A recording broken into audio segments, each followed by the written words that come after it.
rather obnoxious. But it's not entirely unappealing. I understand you're holding a seance tonight. The planets are in alignment. Now, I will summon the unseen world. Give us a sign.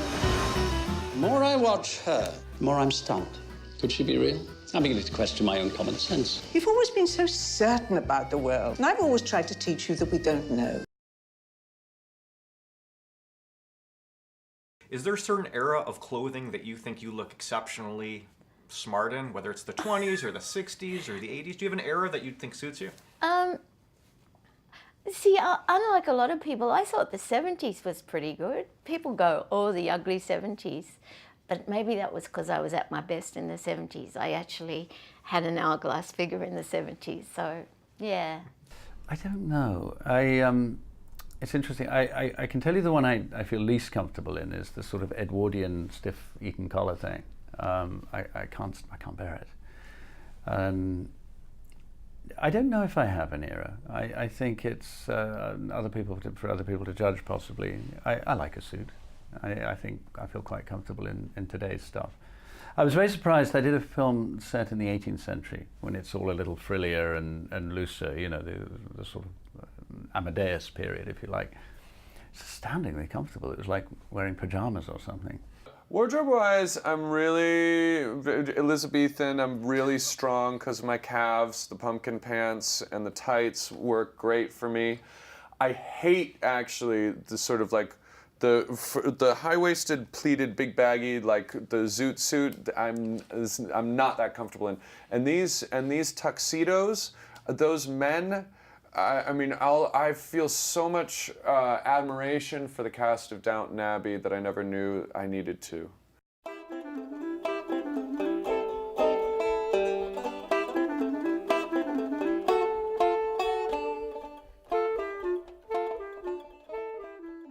You're a very tall dude. Has there ever been a part that you've really wanted to book and you're told, I'm sorry, you're just too tall? They haven't. No, they usually. If I'm too tall for a role, they tell me I'm not handsome enough for the role, and that's just to soften the blow. No, I've never heard that so far, but I'm sure it's true. I probably do hype myself out of a lot of opportunities. No one's ever approached me or to play the little guy, or that's never been an issue. I'm somewhere around 6'1", 6'2", unless I've shrunk, but it's never happened. I did have to stand on a box once because there was a scene in which someone's commenting on me being the tall one, and it just so happened that the actor standing next to me was closer to 6'4". And just for that moment, they had to justify the line. Sophie looked into my eyes and told me things about me she could never have known. I'm told she's very pleasant to look at. She's a visionary and a vision.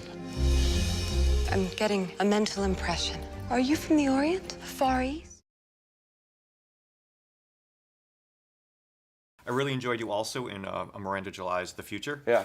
What female director would you love to work with next that perhaps you haven't yet? Well, the next female director I'm working with is Meg Ryan, so I have to say Meg Ryan is the top #1.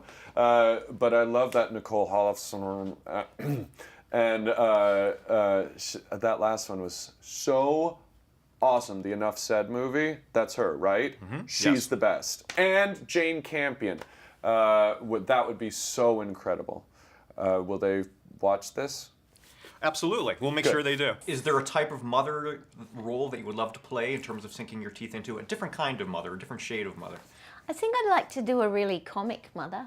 I'd like to be, you know, I'd like to be Amy Poehler's mother, or Tina Fey's mother, or who's that gorgeous girl in Girls?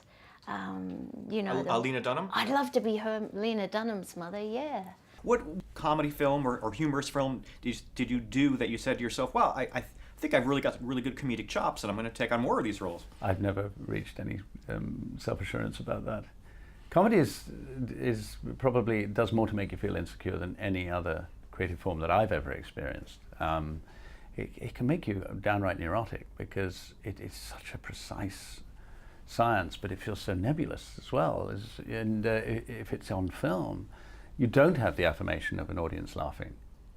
You might at 7 in the morning when the crew first hear the gag, but as we all know, something's usually not funny twice, 3 times, and that's the way you're doing it. And you know, spontaneity is critical for humor, but filming is not spontaneous. It's waiting and then repeating and waiting and then repeating.